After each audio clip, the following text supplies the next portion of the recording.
Welcome to Worship at Home in the Northampton Circuit.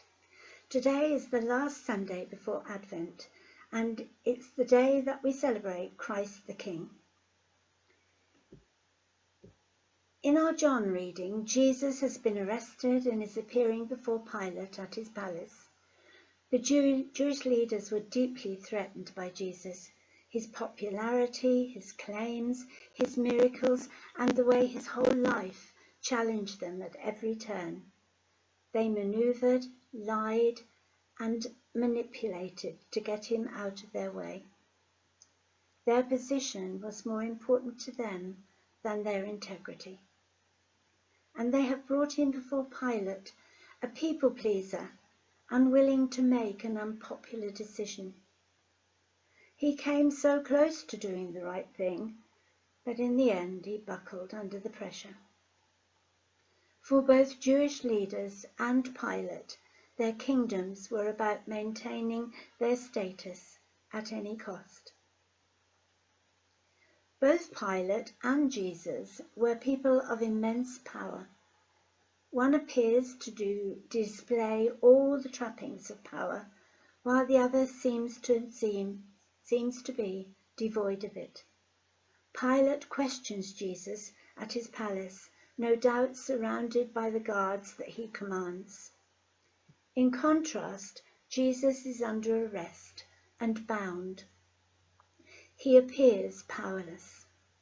It's only when Jesus speaks that we see who has the real power, a power that comes from above. Unlike Pilate, Jesus is the embodiment of how we should behave. Jesus is a king, but gives up all the trappings of kingship to become a servant of all. He shows us that real power resides with God, and any authority we have should be used wisely for the benefit of others. His kingdom is one of love, compassion, justice, and truth. Leadership comes in all shapes and sizes. There are those that lead from the front with charisma and assurance. There are those that lead by force, either political, by judicial and military, or both. And there are those whose leadership is more subtle, enabling others to achieve their potential and building up a united team. The Christian gospel revolves around love, mercy, grace, and unity.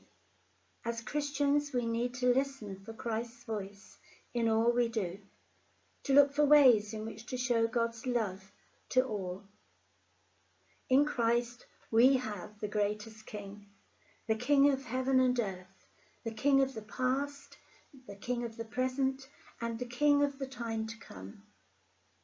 And he loves each one of us, embraces us as part of his family.